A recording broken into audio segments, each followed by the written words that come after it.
Programme में आपको खुशामदीद कहते हैं। मैं असदुल्ला खान हूँ। कराची में एक हंगामा बरपा है। सिंध लोकल गवर्नमेंट एक्ट 2013 में जो अमेंडमेंट लाई गई है उसके बाद से तमाम सियासी जमातों में एक बेचैनी पाई जाती है। कुछ जमातों ने तो ऑलरेडी इसको चैलेंज कर दिया है। पाक सरजमीन पार्टी और पाकिस्तान तहरीक इंसाफ अदालत में चली गई है। जमात इस्लामी ने लीगल नोटिस भेज दिया है और MQM ने इन सब से हटकर एहतजाज का रास्ता इख्तियार किया और फैसला किया है कि सड़कों पर फैसला होगा और बड़ी तहरीक चलाई जाएगी। लॉन्ग मार्च का भी इशारा दिया गया है। MQM ने एक मुख्तलिफ रास्ता इख्तियार किया, लेकिन सबका मौक़िफ़ कमोबेश एक जैसा है कि वो इस तरमीम को नहीं मानते कि जिसमें लोकल गवर्नमेंट के पास कोई इख्तियारात बचेंगे ही नहीं। इस पर एतराज़ात क्या हैं अपोजिशन के और सिंध हुकूमत के पास इसके जस्टिफिकेशंस क्या हैं और उनकी इंटेंशंस क्या हैं अपोजिशन के ख्याल में? ये क्यों तरमीम की गई है? क्यों ऐसा फैसला किया गया है कि मेयर और डिप्टी मेयर का जो इंतखाब है वो खुफिया बैलेटिंग से होगा? क्यों तालीम और सेहत के शोबे जो हैं वो सूबाई हुकूमत को दे दिए गए हैं? और क्यों आखिर ये फैसला किया गया है कि बर्थ सर्टिफिकेट्स और डेथ सर्टिफिकेट्स अब लोकल गवर्नमेंट नहीं बल्कि सूबाई हुकूमत बनाया करेगी? इसमें क्या ऐसी बात है? आज के प्रोग्राम में हम यही समझने की कोशिश करेंगे। मेरे साथ तमाम जो बड़ी इसाते हैं उनके नुमाइंदगान हमारे साथ मौजूद हैं। मेरे साथ कंवर नवीद जमील साहब मौजूद हैं, MQM के रहनुमा। बहुत शुक्रिया कंवर साहब आपका। आप एक ज़िम्मेदारी पर भी फाइज रहे हैं जिसमें आपने बल्दियाती सिस्टम को खुद बहुत करीब से रहकर देखा है और उसका हिस्सा रहे हैं। हाफिज़ नईमुर रहमान साहब आपका भी बहुत शुक्रिया, आपको भी खुश आमदीद।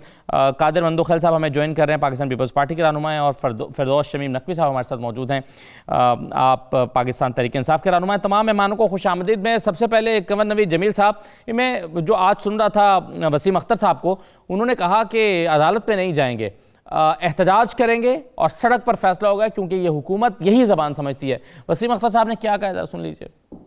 2017 से पिटीशन पेंडिंग है MQM की 140A की इम्प्लीमेंटेशन के लिए, कोई रिजल्ट नहीं आया। असेंबलियों में आवाज उठा रहे हैं, सेनेट में, नेशनल में, प्रोविंशियल में। अब समझ में आगे आए हमें भी ये धरना बम से डरते हैं। धरना दे दो, सारी चीजें ठीक हो जाती हैं। हमने किश्तियां जला दी हैं, अब अंदर करना है, आओ करो। गोली मार दिया, आओ हिम्मत वाले हो तो मारो आके। एहतजाज खत्म। कंवर साहब क्या करने जा रही है MQM? देखें, आप तो इस बात इसके कानून से ही अंदाज़ा होता है कि लोकल गवर्नमेंट के जो आवाम के, लोगों के, शहरियों के जो लोकल मसाइल होते हैं उनको हल करने के लिए ही ये लोकल गवर्नमेंट बनाई गई। और पूरी दुनिया में एक मनज़्ज़म लोकल गवर्नमेंट का सिस्टम है। और अमेरिका में तो यहाँ तक कि बंदरगाहें, पोर्ट्स तक हैं, वो भी लोकल गवर्नमेंट के पास हैं। लेकिन यहाँ पर हमारी बदकिस्मती है पाकिस्तान के लोगों की कि यहाँ पर जो सियासी लोग थे उन्होंने कभी इस लोकल गवर्नमेंट सिस्टम को पनपने नहीं दिया। ये तो बेचारे चौधरी इफ्तिखार साहब थे, सुप्रीम कोर्ट के चीफ जस्टिस, उन्होंने एक जजमेंट दे दिया और उनके मुसलसल कोशिश की वजह से और दबाव की वजह से ये जमहूरी हुकूमतों ने ये करा दिए थे लोकल गवर्नमेंट इंतखाबात।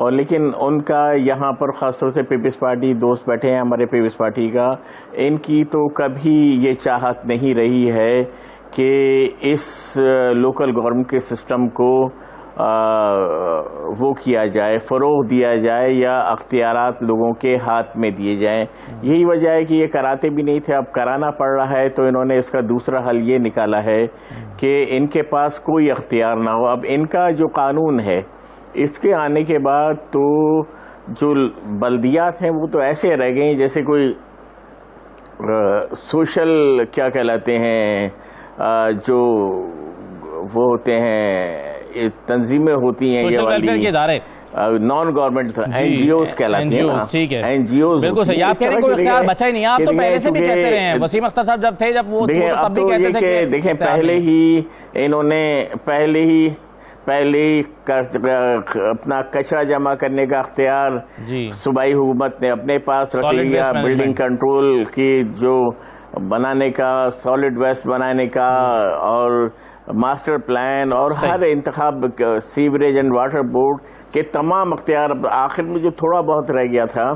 तो ये तो इसका मतलब कि इन्होंने अमलन जो लोकल जो गवर्नमेंट का सिस्टम है उसे ख़त्म कर दिया। हालांकि हमारे दोस्त हैं सूबाई हुकूमत ये 18वीं तरमीम बिल्कुल सही है, मगर सवाल ये पैदा होता है बड़ी ये आर्गुमेंट बिल्कुल सही है कि 18वीं तरमीम के जरिए तो पीपल्स पार्टी ये चाहती थी कि सूबाई के मामला सूबों के पास आ जाए, लेकिन जो लोकल गवर्नमेंट के पास इख्तियार जाने चाहिए वो उनको देने को तैयार नहीं है, अपना हक मांग रही है, दूसरों का हक नहीं दे रही। कादिर मंदोखाल साहब इसका जवाब देंगे।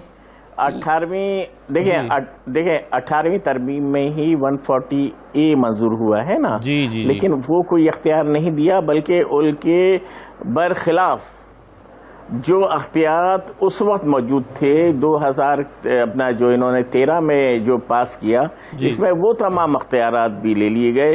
तो हम चूंकि इसके लिए चूंकि एक आइन में यही वो है, एक आइन का यही प्रोविजन है कि अगर आइन में किसी चीज की एक्सप्लेनेशन है तो वो सुप्रीम कोर्ट करेगी जी। और 5 साल से 140A के लिए हमने पिटीशन सुप्रीम कोर्ट में दाखिल 2017 से। ठीक है, राइट सर, मैं बाकी मेहमानों को शामिल कर लूं। हाफिज नईमुर रहमान साहब, बुनियादी एतराज़ात आपके क्या हैं और आपकी अंडरस्टैंडिंग क्या है, ये तब्दीलियां क्यों की गई हैं इस बिल में? बिस्मिल्लाहिर्रहमानिर्रहीम। एक तो देखें इनका माइंडसेट है कि ये इख्तियारात के ऊपर जो है वो कब्जा रखना चाहते हैं, और इसका इन्होंने जो पहला मुजाहरा किया था 2012 में किया था।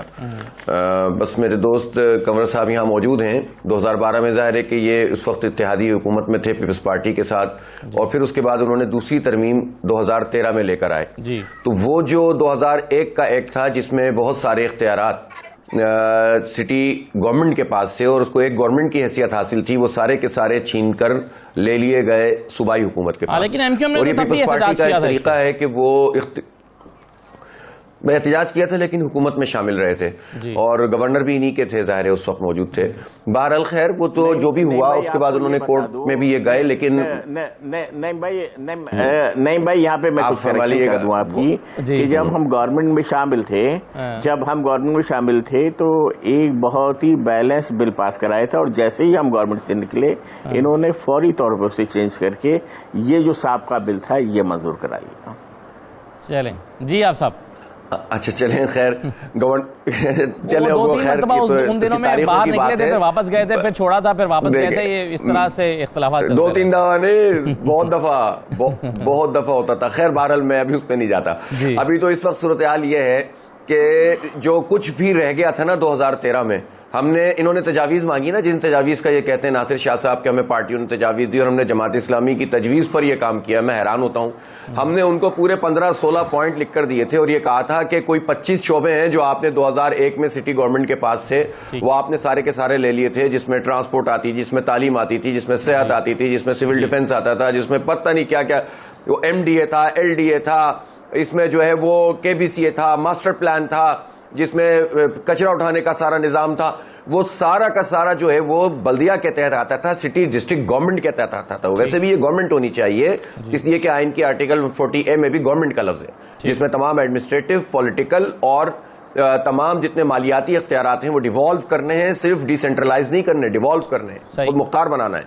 अब उन्होंने ये सब नहीं किया, बल्कि हुआ ये कि जो ये एक्ट आया उसमें उन्होंने सिर्फ एक टाउन का लफ्ज डाल दिया हमारी तजावीज में से, और बाकी पूरा का पूरा जो रास्ता था वो भी ले गए। अब्बासी शहीद भी ले गए, स्पेंसराई भी ले गए, सोबराज अस्पताल भी ले गए, तालीम के जितने स्कूल रह गए थे वो भी ले गए, हत्ता ये कि डिस्पेंसरीज ले गए, हत्ता ये कि दूध सप्लाई स्कीम ले गए, कब्जा कर लिया उसके ऊपर, और हत्ता ये कि मतलब कुछ छोड़ा ही नहीं है। अब सिर्फ मेयर साहब झाड़ू देंगे और बाकी जो है ना ये तमाशा देखते रहेंगे और सारे इदारों पर कब्जा करेंगे। क्यों करते हैं? 2 फायदे होते हैं, एक तो करप्शन करने में आजादी मिलती है, ठीक है, और दूसरी तरफ यह है कि भर्तियां करवाओ। इनका पूरा काम यह है कि जबरदस्ती की लिसानी तासुब की बुनियाद पर और सियासी बुनियाद पर भर्तियां करो, शहर को तकसीम करो और फिर उसके बाद जो है वो मजे करो और करप्शन करो। सिवाय इसके और क्या इनका फायदा है? अगर ये अपने आप को कहते हैं तो जमहूरियत में तो जो है वो इख्तियारात को निचली सतह पे ले जाया जाता है। जमहूरियत में तो लोकल बॉडीज के इंतखाब करवाए जाते हैं, वो तो इनसे जबरदस्ती करवाए जा रहे हैं, इलेक्शन कमीशन करवा रहा है। जमहूरियत में तो जो है तलबा यूनियन के इलेक्शन कराए जाते हैं, ये तो नहीं करवाते।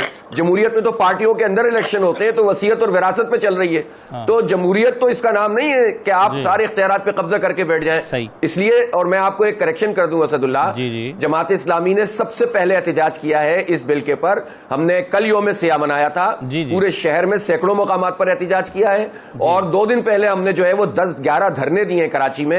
असल में होता है कराची का मसला ये है कि बड़े बड़े आप जैसे एंकर्स को भी खबरें नहीं मिल पाती हैं और कराची पर तवज्जो नहीं देते अगर खबरें भी आ रही हों। तो जमात इस्लामी ने ये किया और 12 तारीख को हमारी बहुत बड़ी है तो इस पे कराची बचाओ मार्च होगा। और दूसरा ये है कि मैंने तो ये नहीं कहा कि आपने ये सब नहीं किया, मैंने तो अपने इंटरव्यू में कहा है कि आपने इसको अदालत में शायद चैलेंज नहीं किया, करेक्ट मी अगर मैं गलत कह रहा हूं। और दूसरा ये कि आपने जमात इस्लामी ने नोटिस भेजा ना, और जी नहीं वो तो भेजा, आपने कहा कि इन्होंने लीगल नोटिस भेजा, पीटीआई ने अदालत गए और एमक्यूएम ने ये दोनों रास्ते इख्तियार नहीं किए बल्कि अलग रास्ते इख्तियार किए। सही है, चले करेक्शन कर रहा हूं, उन्होंने एहतिजाज किया और हम एहतिजाज कर चुके हैं और 12 को मार। बिल्कुल सही है, चलिए बिल्कुल सही है, राइट जी। मैं इन तमाम चीज़ों का जवाब कादिर मंदोखैल साहब ने देना है, लेकिन उससे पहले फिरदौस शमीम नकवी साहब भी अपने पॉइंट सामने रख दें, फिर वो एक एक करके पॉइंट जरा डिस्कस कर लेते हैं। क्यों ये मेयर और डिप्टी मेयर के खुफिया बैलेटिंग के ऑप्शन पर जाना पड़ा, क्या सोच कार फरमा थी इसके पीछे, और ये बर्थ सर्टिफिकेट्स वाला मामला जो है इसके पीछे क्या हिकमत है, ये कैसे ऐसा लगता है कि जैसे इंटीरियर सिंध को उठाकर आप कराची में लाकर इस्तेमाल करना चाहते हैं अपने सियासी मकासद के लिए, इल्ज़ाम ये हैं। नकवी साहब आप कैसे देखते हैं इसको? 2013 का कानून जिस तरह लागू हुआ है उसका समझ पूरा सूबा सिंध देख रहा है और उसकी बेहतरीन मिसालें जो इसकी कामयाबी और नाकामी की गवाही देती है जो शहरी इलाके हैं। बड़े इलाकों में जरा मुश्किल हो जाता है पहचानना, लेकिन शहरी इलाकों में ये बिल्कुल आसान हो जाता है कि क्या ये कामयाब कानून था जिसके लिहाज से शहरी हुकूमतें बहुत अच्छे तौर पे चल रही थी। हमारे लिहाज से ये जो निज़ाम है ये गला सड़ा फरसूदा निज़ाम है। ये 2013 के कानून को डंप करना चाहिए, एक ऐसा आना चाहिए जो आईन की रूल जो आर्टिकल 148 जिसका जिक्र हो चुका है, जिसमें क्लियरली कॉल आउट हुआ है कि financially, politically, administratively empowered government. क्या इस बिल के तहत या 2013 के कानून में बल्दियाती निज़ाम फाइनेंशियली एम्पावर्ड है? क्या वो अपनी रेवेन्यूज खुद रेज कर सकता है? क्या उनका सोर्स जो है टैक्सेशन की वो क्लियर कट डिफाइंड है कि उनको कितना शेयर मिलेगा प्रोविजन टैक्सेस का? क्या पीएफसी अवार्ड कंपलसरी हुआ है? क्या इस निज़ाम का कोई टेन्योर है? आपको पता है ये निज़ाम इतना मजबूर किस्म का निज़ाम है कि एक सेक्रेटरी लोकल गवर्नमेंट जो है जिस दिन चाहे लोकल गवर्नमेंट को डिसमिस कर दे और उसके बाद इलेक्शन हो या ना हो वो कोई आईन की खिलाफ वर्जी नहीं कर रहा। प्रोविंशियल असेंबली डिसॉल्व होती है तो 90 दिन के इलेक्शन, टेन्योर पूरा करती है तो 60 दिन के अंदर इलेक्शन। यही नेशनल असेंबली का कानून है, लेकिन बल्दियाती निज़ाम के लिए कोई ऐसा कानून न लिखा हुआ है। ये बड़ा सख्त जुल्म है। फिर इसके साथ आगे देखिए भाई, अगर कोई चीज का मसला एक ही शहर या एक इलाके के अंदर महदूद है, फॉर एग्जाम्पल एक इलाके का स्कूल है प्राइमरी स्कूल, वो प्राइमरी स्कूल उस इलाके की यूनियन काउंसिल के नीचे क्यों नहीं है? उसके लिए सूबाई हुकूमत का क्या है कि सूबाई हुकूमत के सेक्रेटरी साहब है, जब चाहते टीचर को ट्रांसफर करके मदीन भेज दे। कराची की फीमेल टीचर मदीन नहीं जाती, वहां का स्कूल बगैर टीचर के हो जाते हैं, दूसरी आती नहीं है, तो तबाही का इल्जाम वो है। फिर आप इस पूरे निजाम में जरा देखिए, पूरे बिल को पढ़ के देख लीजिए भाई यूनियन काउंसिल की क्या क्या जिम्मेदारी है, वार्ड काउंसिलर की क्या जिम्मेदारी है, क्या उनके पास कोई पावर्स है? आप हर इतना पैसा खर्च कर रहे हैं। आपको पता है कि एक एक यूनियन काउंसिल को 5 लाख रुपए महीने मिलते हैं। 90% ऑफ द फंड जो है वो मुलाजिमों की तनख्वाह पे खर्च हो जाता है। और वो मुलाजिम करते क्या है? कुछ नहीं, कुछ करते ही नहीं है। उनके पास कोई पावर नहीं है, उसके chairman of the union council के पास कोई पावर नहीं है कुछ करने की। वजीफे बदे में नौकरियां चल रही है, 2-2 साल से तनख्वाहें नहीं मिल रही जब से निजाम खत्म हुआ है। ये इस किस्म का दुनिया में किसी शहर में इस साइज के या जितने शहरी इलाकों में ऐसा निजाम आपको दुनिया भर में नहीं मिलता। इस खित्ते के शहरों में नहीं मिलता। दिल्ली का निजाम देख लीजिए, मुंबई का निजाम देख लीजिए, लंदन का देख लिए, पेरिस का देख लिए, न्यूयॉर्क का देख लिए, कहीं पूरी दुनिया में ऐसा निजाम जहां मेयर आजकल एम्पावर्ड लोकल गवर्नमेंट जो है वो सिटी गवर्नमेंट का जो कॉन्सेप्ट है, उस सिटी गवर्नमेंट में क्या क्या फंक्शन आते हैं वहां तो वॉच एंड वार्ड भी आता है, सिक्योरिटी भी आती है, ट्रैफिक भी आती है, रोड ट्रांसपोर्ट भी आती है, मास ट्रांजिट भी आती है, सैनिटेशन भी आती है, सीवरेज भी आती है, वाटर भी आता है, एजुकेशन भी आती है, हेल्थ भी आती है। इससे को जो जो चीजें जिनका ताल्लुक सिर्फ उस शहर से हो, इसका सूबे से कोई ताल्लुक। सही। जो चीजें एक शहर से ज्यादा बाहर फैली हुई है, जैसे फॉर एग्जाम्पल कोई यूनिवर्सिटीज है, वो अगर सर्व कर रही है मोर देन वन सिटी, उसको आप रखिए प्रोविंस में। किसको कह रहे हैं? हम ये नहीं कहते कि प्रोविंस का कोई इख्तियार नहीं। जिस डेवोल्यूशन ऑफ पावर की ऊपर पाकिस्तान पीपल्स पार्टी 18वीं तरमीम के ऊपर कर रही है, उस डेवोल्यूशन ऑफ पावर का कॉन्सेप्ट लोकल बॉडीज तक क्यों नहीं आया? बिल्कुल सही, ये बिल्कुल वैलिड पॉइंट है जो कमर साहब ने भी उठाया। बिल्कुल सही, राइट सर। मुझे सर अगर आप मौका दें तो देख लीजिए, पंजाब का कानून देख लीजिए, किसी सूबे में ऐसा काम नहीं हुआ है जो यहाँ सिंध में किया जा रहा है। ये इतना बड़ा जुल्म है इस शहर के साथ कि ये कानून चाहे कुछ भी हो जाए, चाहे इस पे सड़क पे आना चाहे अदालत के जरिए आए, चाहे आप जो है उसके लिए आपको जो है कोई और चीज करनी पड़े, लेकिन हम नहीं समझते कि ये सूबा जो कानून पाकिस्तान पीपल्स पार्टी की हुकूमत ने पेश किया है कि उसके ऊपर अमल दरामद हो सकता है। राइट सर, जो कानून को बिल्डोज करने की इस्तेलाह ऑपोजिशन इस्लामाबाद में इस्तेमाल करती है, उस इस्तेलाह से पीपल्स पार्टी सिंध में वाकिफ क्यों नहीं है? क्या यहाँ पर इस कानून को बिल्डोज नहीं किया गया बगैर मुशावरत के? कादिर मंदोखेल साहब जरा वन बाय वन आ जाए ना, एक एक करके। ये मेयर और डिप्टी मेयर का खुफिया बैलेटिंग से इंतखाब करने की ज़रूरत क्यों महसूस हुई है आपको? बहुत शुक्रिया, मैंने बड़े तामुल से तीनों की बातें सुनी। अब मुझे भी जरा तीनों के बराबर मौका दिया जाए ताकि मैं वन बाय वन जवाब दे दूं। जी। फिर दो शमीम नकवी साहब की बातें सुन के समझ में नहीं आ रही कि मैं रोऊं क्या आंसू।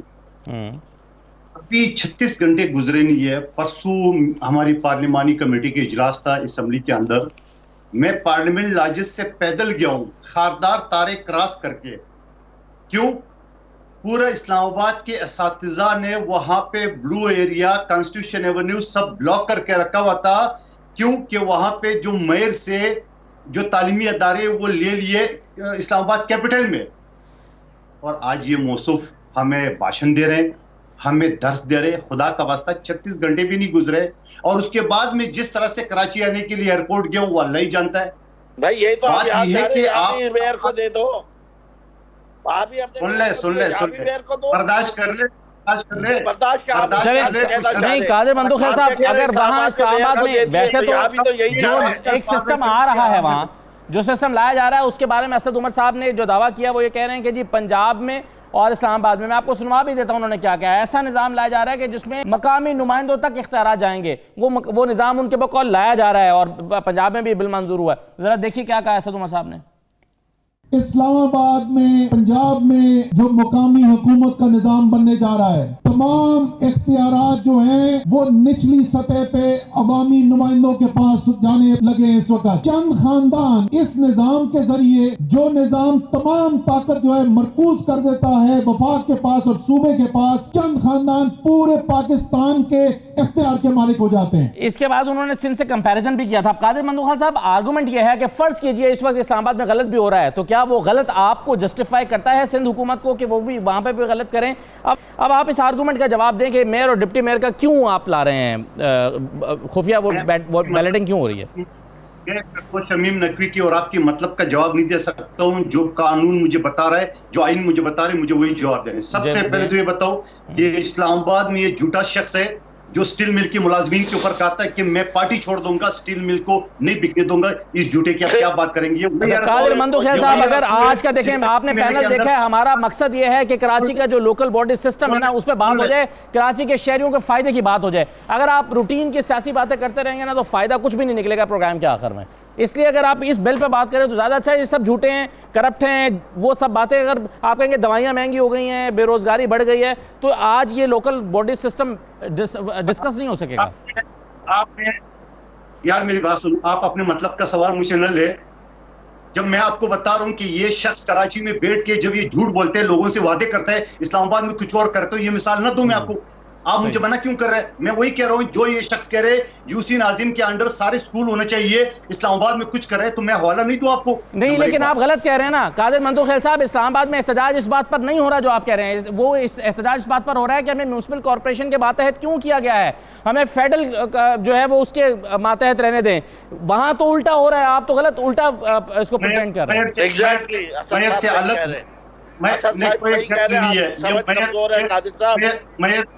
आप तो बल्कि उनके हक की बात कर रहे हैं, जो मतलब आपका आर्गूमेंट तो आपके खिलाफ जा रहा है काजी मंदोखेल साहब। भाई मेरे खिलाफ नहीं जा रहे, आप मुझे अगर नहीं बोलने देंगे तो आपकी मर्जी में चला जाऊंगा। आप बोलिए अपनी सर, मर्जी बोलिए चलाओ। सर, बोलिए। आपने अगर ये तय करके रखा है कि मैंने सिर्फ पीपल्स पार्टी को ही मुलायम करना है, इन झूठों को आपने क्लीन शेव देना है, तो आप बोले, आप कहिए, आप आर्गूमेंट दीजिए, लेकिन अगर आपका आर्गूमेंट गलत है तो मैं काउंटर आर्गूमेंट तो दूंगा ना सर। जी। दूसरी बात ये है कि अभी जमा इस्लामी के दोस्त ने खुद माना कि हमने तजावीज दी है, तो इसका मतलब ये पीपल्स पार्टी ने अपोजिशन से तजावीज मांगी। आपकी तजावीज 100% नहीं होगी तो 2% होगी, हो गई हो, तो आप असेंबली में जब बिल पेश आया तो आर्गुमेंट्स के लिए बिल लाया गया, आप उसके ऊपर बहस करते, हमें बता देते कि ये तजावीज नहीं है, आपने तो बाइकाट कर दिए। नंबर 1 बात।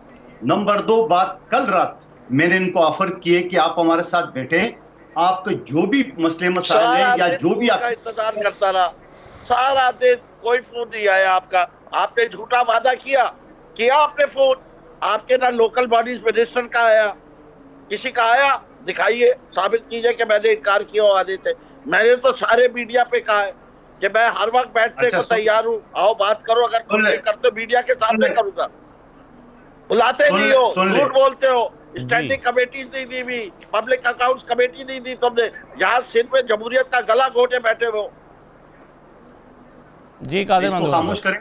जी कादिर साहब। अच्छा, आपको मैंने ऑफर किए, आपको मैंने सईद गनी का बताया कि उसके दफ्तर में आज आपको वही शो उठा के देख ले, झूठा मैं नहीं हूँ, आप हो, ठीक है। और अगर आप सच्चे हो, आऊंगा ना, बगैर टाइम दिए आ जाऊं। यार सुन, यार मेरी बात सुनो, कोई कॉल आई सही की बात, आप झूठी बातें करते हैं मीडिया के ऊपर। मैं आपको ओपनली कह रहा हूं, आर्गुमेंट मुकम्मल कर लेने दें नकवी साहब, आर्गुमेंट मुकम्मल कर लेने दें। मंदोखेल साहब वो कह रहे हैं कि आपने खाली प्रेस कॉन्फ्रेंस में कह दिया, आप फोन करें, स्टाफ फोन करता है, तय करता है, टाइम तय होता है, मुलाकात का, मीटिंग का टाइम तय होता है। अच्छा मेरे साथ अभी कल के दिन या पीर के दिन मुझे आपके शो में बता दो, टाइम बता दो, मैं उसके साथ बैठने को तैयार हूं। कल रखे पीर, टाइम बताएं। मेरे तो सईद गनी का बताया, क्या बोलूं। एक बात ठीक है, मुझे आप शो के दौरान बताओ, शो के बाद में बताओ, कल का दिन सूट करता है, पीर का दिन सूट करता है, आप अपनी क़यादत को बिठाओ, मैं अपनी क़यादत को बिठाऊं, आप मुझे टाइम और जगह बता दी, मैं आपके साथ बैठ। मैं आपको बड़ी सीधी बात कह रहा हूँ, मेरा कैंसर का इलाज चल रहा है, सुबह 9 बजे से 11 बजे छोड़ दो, 11 बजे मैं अस्पताल से वापस आता हूँ, उसके बाद आप जिस वक्त कहोगे रात के 10 बजे तक मैं तैयार हूँ। मैं पीर वाले दिन आपको 12 बजे ऑन एयर करो, मैं आपको फोन करूंगा और आप टाइम बता दें। ये टाइम यहाँ बता रहा हूँ, 11 से लेके तुम्हारी अपनी गवर्नमेंट से पूछ के बुला लो, मुझे कल तक बता दो, मैं अपनी टीम लेके आऊंगा, मैं बाकी गवर्नर साहब को भी लेके आऊंगा, जमात के लोगों को भी लेके आऊंगा, अब सब आएंगे, हमें बातचीत से कोई इतराज नहीं है। सही है, लेकिन हम अपना नुक्ता नजर जरूर रखेंगे, नहीं मानोगा मैं एहतजाज करेंगे, हम सड़कों पे फैसला लेके तुम्हें इस दफा नहीं करने देंगे जो तुम्हारा मजाक नहीं करना। ठीक है, चलें, आप इख्तियार है, आपको इख्तियार है, मैं आपको चले। मंदोखेल साहब ये आपने अच्छी बात कह दी कि आप अब टाइम तय करके टेबल पे बिठाएंगे, बात आगे बढ़ेगी, लेकिन अगर ये बातचीत होती है, मुज़ाकरात होते हैं, गवर्नर नवीद जमील साहब इसका हिस्सा बनेंगे आप? नहीं, मुझे पूरे जवाब तो देने दो सर, मैं वापस आ जाता हूँ सियासत में, मैं वापस आता हूँ मंदोखेल साहब, वापस आता हूँ, बहुत आपसे 3-4 चीजें एमक्यूएम की बात आने दो, अभी मुझे मैं एमक्यूएम की बात करनी, मेरी बात सुनो, आपने तीनों को मुझे सुना दिए, मुझे जवाब तो देने दो। ये तो पीटीआई के साथ तय होगा, पीर वाले दिन इनके साथ बैठेंगे, मैं इसको 12 बजे फोन करूंगा पीर वाले दिन, और ये कल बल्कि फोन करूंगा उसको, ताकि पीर के दिन का टाइम सेट हो जाए। तय हो गया जी। दूसरी बात, कंवर जमील साहब की पार्टी का, गवर्नर जमील साहब का पार्टी का यही टाउन सिस्टम में 4 साल जमा इस्लामी के नियामतुल्लाह खान साहब इसी सिस्टम के तहत वो 4 साल कराची का मेयर रह चुका है, नंबर 1 सिटी नाजिम रह चुका है, और उसी कानून के तहत एमक्यूएम का मुस्तफा कमाल साहब जो सब पीएसपी के सरबराह ये 4 साल हुकूमत कर चुका है, ठीक है, नंबर 1। और फिर जो उसके बाद हमने डिस्ट्रिक्ट सिस्टम लाया, तो वसीम अख्तर साहब 6 महीने पहले जो मेयर थे, तो ये 4 साल अपनी मुकम्मल कर चुका है। वो तो 4 साल में कहते रहे ना, मेरे पास इख्तियारात कोई नहीं है, वो तो 4 साल तक यही शोर मचाते रहे। चलें जी, कंवर साहब जवाब दें सर इस बात का। किस बात का? वो कह रहे हैं कि आप इसी सिस्टम के तहत पहले भी हुकूमत कर चुके हैं, वसीम अख्तर साहब ने भी की है, फिर वो जब एमक्यूएम में हुआ करते थे मुस्तफ़ा कमाल साहब, उन्होंने भी की है, तो अब क्या नई बात हो गई? देखिए, जो सारी बात है वो अख्तियारात की बात है ना, कि आप मेयर को अगर एडमिनिस्ट्रेटिव अख्तियार नहीं देंगे, आप मेयर को फाइनेंशियल अख्तियार नहीं देंगे, आप जो उसका जो पैसा है वो सब सूबाई हुकूमत रोक के बैठ जाएगी, उसके पास उसको इतना भी पैसा नहीं देगी कि वो कचरे की गाड़ियां चला सके, तो ऐसा लोकल गवर्नमेंट सिस्टम क्या करेगा। इससे तो बेहतर ये था कि मंदू खैल साहब भाई हैं, हमारे दोस्त हैं, कि अपने दोस्तों को मशवरा दें पीपल्स पार्टी के, वो सिंध असेंबली से यही बिल पास करा लें कि सिंध सूबे में कोई बल्दियाती का निज़ाम होगा ही नहीं, बल्कि पीपल्स पार्टी की जो सूबाई हुकूमत है वही चलाएगी, क्योंकि इसका जो इन्होंने अभी जो बिल पास किया है उसके मुताबिक जो लेकर आए, इसमें तो बल्दियाती निज़ाम, लोकल गवर्नमेंट का निज़ाम अमलन ख़त्म हो गया है। अब सिर्फ उसके मिनिस्टर लोकल गवर्नमेंट रह गए हैं, लोकल गवर्नमेंट का निज़ाम ख़त्म हो गया है। तो आप मुज़ाकराती प्रोसेस का हिस्सा बनेंगे इस सिस्टम के लिए, कंवर साहब? देखिए, मुज़ाकरात तो सियासत की पहली वो यही होती है कि भाई अगर ये बुलाएंगे, हमसे बात करेंगे, हमारे पास तशरीफ लाएंगे, हम सराखों पर हमने अपना लोकल गवर्नमेंट का पूरा बिल बनाकर सूबाई असेंबली में जमा कराया, इन्होंने उस पर ना वो असेंबली में लेकर आए ना उस पर कोई मशावरत की। उसके बाद हमने नासिर शाह साहब को वो पूरा बिल जो पूरा A to Z बना हुआ था वो लेकर हमारे 4 मेंबरान गए और उनके ऑफिस में देकर आए कि भाई ये हमारा पूरा बिल है, आप इसे पढ़ लें और मशावरत करना, मशावरत कर लें। उनका फोन भी नहीं आया, इसलिए कि पीपल्स पार्टी चले अब ये कादिर मंदोखैल साहब आपको कल फोन करेंगे परसों 12 बजे के लिए, तो देखते हैं कि क्या होता है। मैं आपका बहुत शुक्रिया प्रोग्राम में शिरकत करने के लिए। एक ब्रेक ले रहा हूं जी, ब्रेक के बाद वापस आते हैं तो मैं पॉइंट्स को डिस्कस करना चाह रहा हूं ताकि इस पर जो इतराज़ात हैं अपोजिशन के उसका जवाब तो आए। मैं फिर कोशिश करूंगा कि मंदू खैल साहब इसका जवाब दें कि मेयर और डिप्टी मेयर का इंतखाब खुफिया बैलेटिंग से क्यों होगा, अगर ये खरीदो फरोख्त के लिए नहीं है तो फिर क्यों है। दूसरा, ये तालीम और सेहत के तमाम इदारे क्यों दिए गए हैं सूबाई हुकूमत को। ये और भी पॉइंट्स हैं, इस पर बात करते हैं हाफिज़ नईमुर रहमान साहब से भी, और हमें पाक सरजमीन पार्टी से अरशद वोरा साहब भी ज्वाइन करेंगे। ब्रेक के बाद वापस आ रहे हैं जी।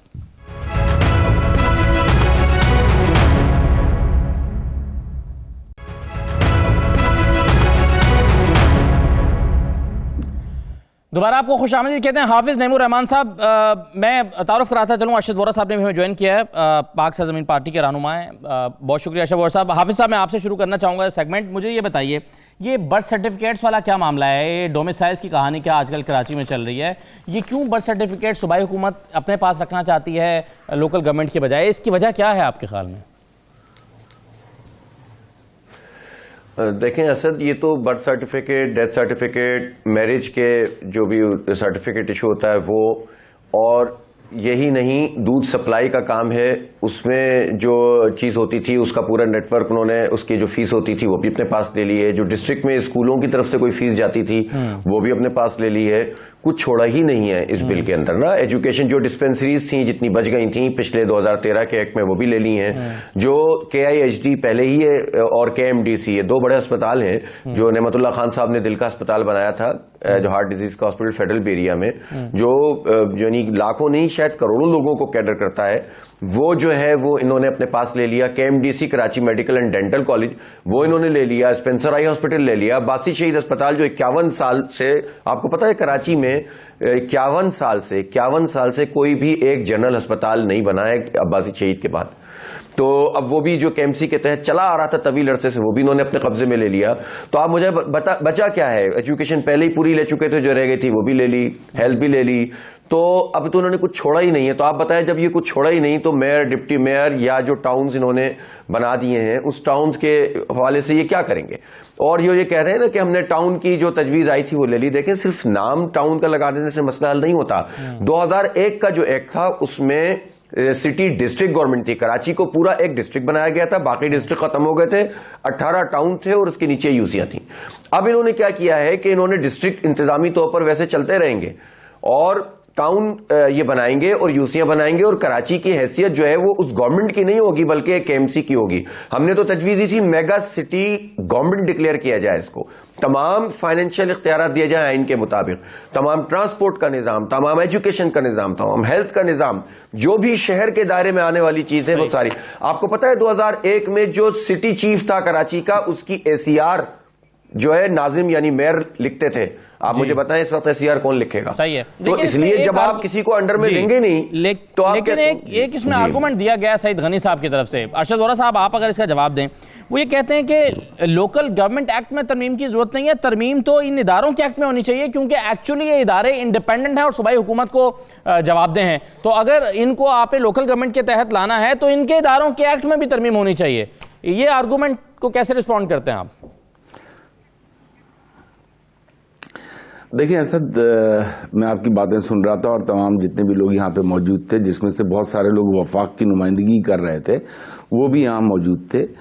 और ये सारा नीयतों का खेल है। कोई कह रहा है कि 5 साल से केस किया हुआ है, कोई कह रहा है कि निज़ाम यूं होना चाहिए।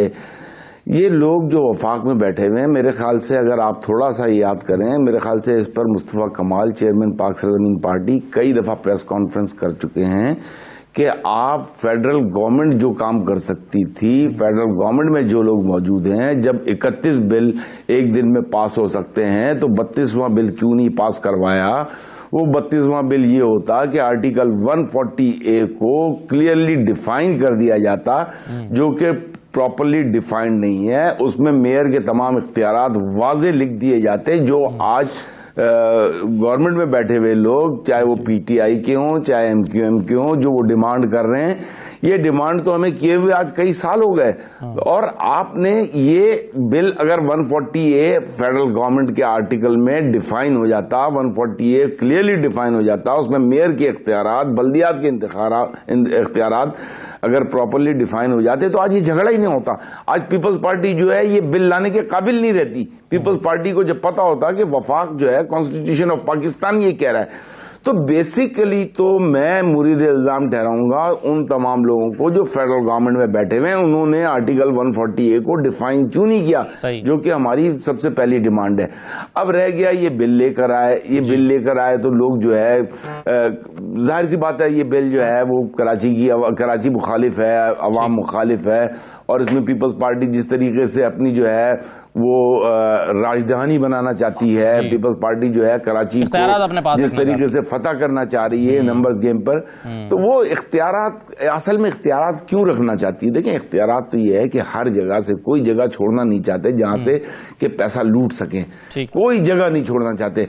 आप ये देख लें कि ये एडमिनिस्ट्रेटर्स जो हैं, अगर पिछले 2 दिहाइयों में देखें तो शायद ही मुश्किल से जो है वो 4 साल का मेयर का दौर निकला है और बाकी जो है पीपल्स पार्टी के एडमिनिस्ट्रेटर्स बैठे रहे हैं। ठीक है, तो ये सारा मैंने आपको बताया है कि सब चीजें पॉसिबल हैं, नीयतों का खेल है। अगर फेडरल गवर्नमेंट चाहती, देखें फेडरल गवर्नमेंट को चाहिए था आर्टिकल 140A को, फेडरल गवर्नमेंट को चाहिए था कि आइन में ये लिख देते कि जिस दिन बल्दियाती हुकूमत खत्म होगी उसके 90 दिन में इलेक्शन कराना लाजिम होगा। जब ये वजीर आला वजीर आला के लिए होता है तो बल्दियात के लिए क्यों नहीं? जिम्मेदारी तो दोनों पे, लेकिन वफाक पर भी। जी फिरदौस साहब, ये तो गवर्नमेंट के करने का काम था ना। पता है कि पीपल्स पार्टी जो है वो घिनौने खेल खेल रही है। पीपल्स पार्टी के बारे में तो सबको पता है कि पीपल्स पार्टी कराची के साथ घिनौना खेल खेल रही है।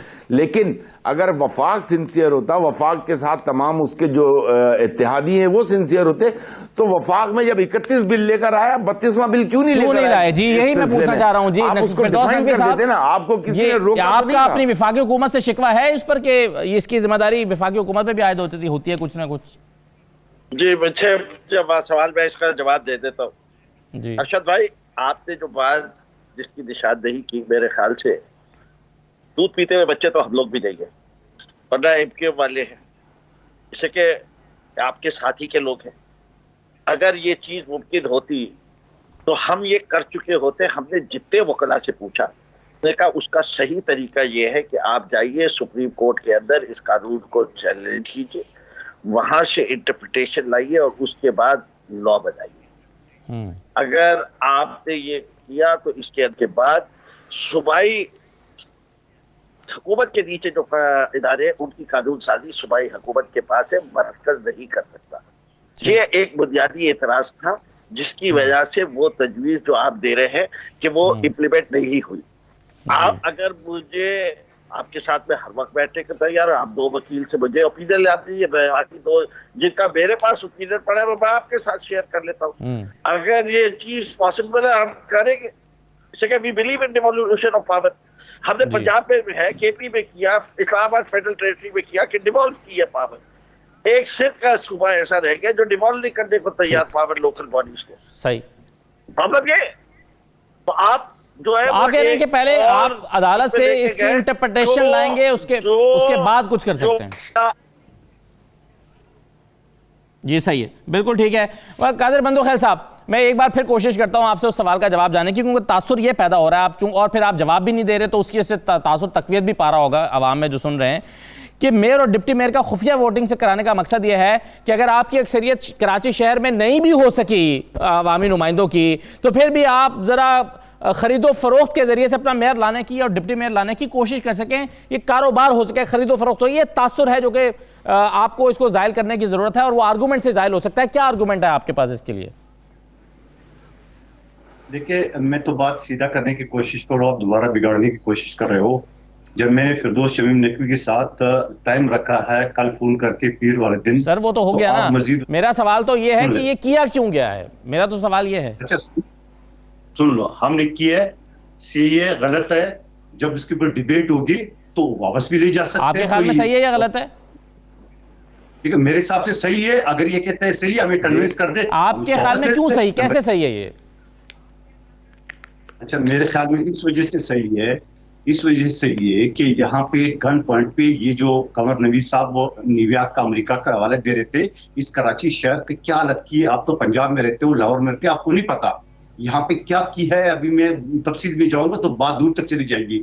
ये लोगों को अगवा करते हैं, सर कलम करते हैं, पता नहीं क्या क्या करते हैं। तो ये जब ये लोग ये किया करते थे तब आपके इत्तेहादी हुआ करते थे, अब ये नहीं करते तो अब आप ये बिल लेकर आ रहे हैं। जब ये सब ये किया करते थे तो आपने इनको अपनी हुकूमत में बिठा रखा था। हमारे इत्यादि जब हुआ करते थे तो ये बड़े सही चलते थे। ये जब इत्यादि पीटीआई के चले गए तो ये पीटीआई के साथ भी नहीं सही, किसी और भी नहीं कर सकते। आपके साथ अच्छा सही चलते थे। एक टेलीफोन कॉल पर 25 बसें जला करती थी, हमें याद नहीं है सारा कुछ। हम कराची शहर में केसों पे चलते थे, ब्रीफ केसों पे चलाते थे ना, वो यही चलाते थे ना। आप जिनकी निशानदेही कर रहे हो, बिल्कुल सही कह रहे हो आप। दूसरी बात ये है मेरे भाई, जब ये अरशद वोरा साहब फरमा रहे कानून का, बिल्कुल ये तीनों रहनुमा जो है ना कराची खेल रहे हैं। आप मुझे बताओ कि उस बिल के अंदर पूरा सिंध या सिर्फ कराची है? पूरा का पूरा सिंध है, ये कराची के लिए बिल नहीं है। नंबर एक बात। दूसरी बात, मैं कानून का तालिब में आर्टिकल 140A की जो बात की है उसमें कोई कराची का जिक्र नहीं है। और बिल्कुल सही अरशद वोरा साहब ने फरमाया कि पीटीआई जाते जहां नेब का चेयरमैन इस वक्त न ऊपर है न नीचे है, वो बीच में लटक रहा है। हमारी कमेटी में, कानून इंसाफ कमेटी में इसका बिल पेंडिंग है। और हमारी तो ये कर सकते थे, क्यों नहीं किया? वो ये कानून लाते थे, वाजे कर लेते। आर्टिकल 239 के तहत ये कुछ भी अमेंडमेंट करा सकते हैं। और अगर सेनेट में इनकी एक्सेप्ट नहीं है तो इसी तरह फार्मूला करके ज्वाइंट सेशन में कोई भी कानून पास कर क्यों नहीं किया? नंबर एक बात, आप वहां पे तफरका पैदा करें, आप लिसानियत फैलाए, आप इस मुल्क का बेड़ागर कर रहे हैं अपनी इन बातों से। मैं आपको ये बात नहीं करने दूंगा। आप एक तो गलत बयानी कर रहे हैं। हम यहाँ बैठे हुए बाइख्तियार बल्दियाती निजाम की बात कर रहे हैं, हम कोई इस बात की नहीं कर रहे हैं। बताओ आपने क्या तो बताओ। चले मैं एक छोटा सा ब्रेक ले लेते हैं जरा। मैं देख लेता हूँ नकवी साहब, आप जो पॉइंट रखना चाह रहे हैं वो कह दीजिएगा, एक ब्रेक के बाद वापस आते हैं जी।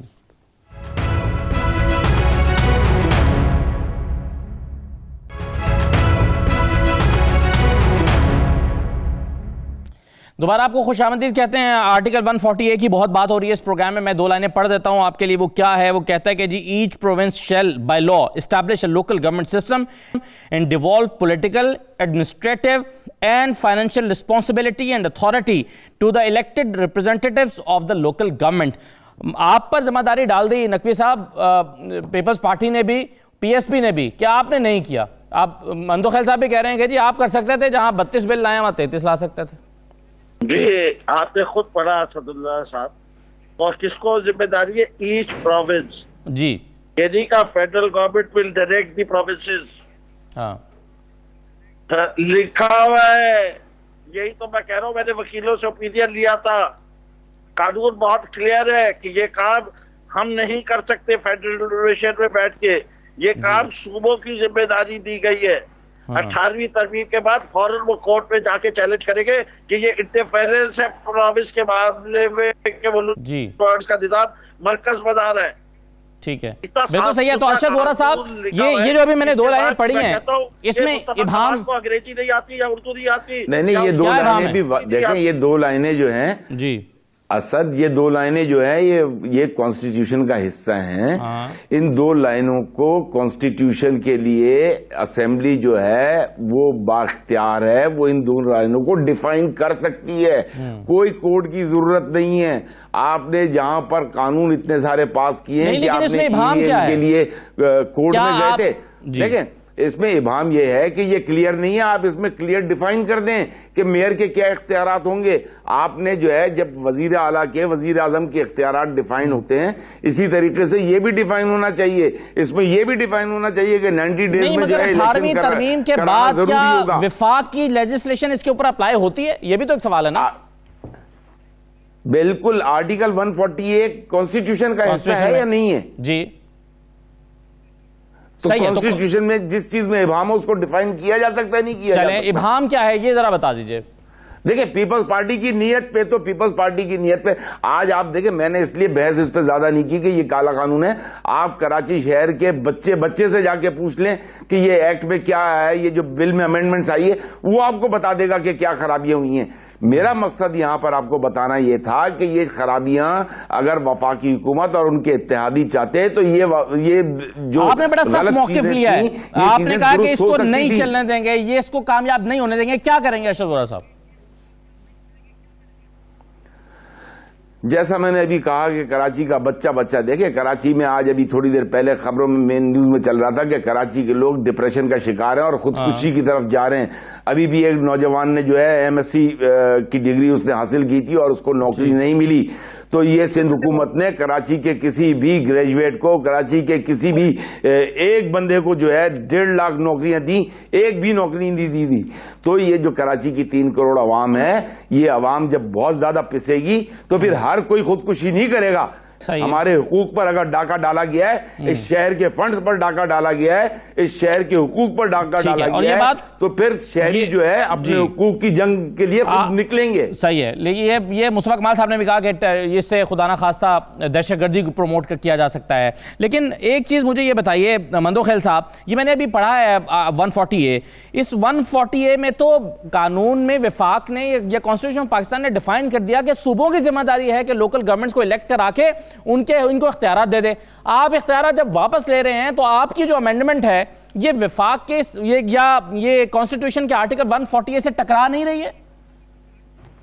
देखिए, पहली बात तो ये कि एमक्यूएम ये बिल चैलेंज किया था, ये 140 जो है इसको, और वो सुप्रीम कोर्ट में सिर्फ वो प्रेस कॉन्फ्रेंस करते और कुछ नहीं। और अरशद वोरा साहब जो फरमा रहे हैं कि कराची के लोग डिप्रेशन के शिकार है, कराची के लोग नहीं है, PSB डिप्रेशन के शिकार है, क्योंकि इनके सरबराह को कराची वालों ने पूरी तरह से हरा के नंबर पे भेज दिया है और एमक्यूएम PTI को 6ठे नंबर पे भेज दिया है, एमक्यूएम को 5 मंदोखेल साहब, क्या आपकी जो अमेंडमेंट है ये आर्टिकल 140A से, कॉन्स्टिट्यूशन ऑफ पाकिस्तान के आर्टिकल से टकरा नहीं रही? कोई नहीं टकरा। देखिए, अगर कोई टकरा रही है तो ऑलरेडी ये पिटिशन में गए, कल परसों ने मजीद अभी एक्ट बनने से पहले पिटिशन दाखिल की है। ये बिल्कुल उनके पास अच्छे वकील है, ये जाए, अगर कोर्ट फैसला कर लेती है हमें मंजूर है। लेकिन दोबारा मैं रिपीट करता हूं कि 140 जो है ना आइन का, उसमें क्लियरली डिफाइन नहीं है कि उसमें क्या क्या, और ये असल में क्या चक्कर क्या है। ये चारों कराची की मेयर के ख्वाब देख रहे हैं, इनको ये नहीं पता कि कराची ने 33 साल बाद पीपल्स पार्टी को बल्दिया की सीट दी। बाकी लोग ख्वाब देख रहे हैं, आप अमली कदम उठा रहे हैं इसके लिए, डिप्टी मेयर और मेयर का खुफिया इंतखाब करा के। देखिए हम असद, मेरी एक बात सुन लें। ये जो है, ये कराची को जिस तरीके से ये कराची को फतह करना चाह रहे हैं, वोटों से कराची को जीत नहीं सके। ये सिंध गवर्नमेंट में ये जो इनके पास रूरल वोट बैंक आता है, रूरल वोट बैंक से जिस तरीके से कराची को गिनती से जीत रहे हैं, तो ये जीतना इनके लिए नामुमकिन है। और ये वक्त बताएगा इनको। ये कराची के कह रहे हैं कि नौकरियां दी, कराची के लोग खुदकुशी नहीं कर रहे, तो ये सिंध गवर्नमेंट खुद कराची के पैसों पे पल रही है। राइट, वफाक जो है चलें, बहुत शुक्रिया अरशद वहाब, फिरदौस शमीम नकवी साहब, कादिर मंदोखिल साहब, हाफिज नईमुर रहमान साहब, प्रोग्राम में शिरकत करने का बहुत शुक्रिया। इजाज़त दीजिए, अल्लाह हाफिज़।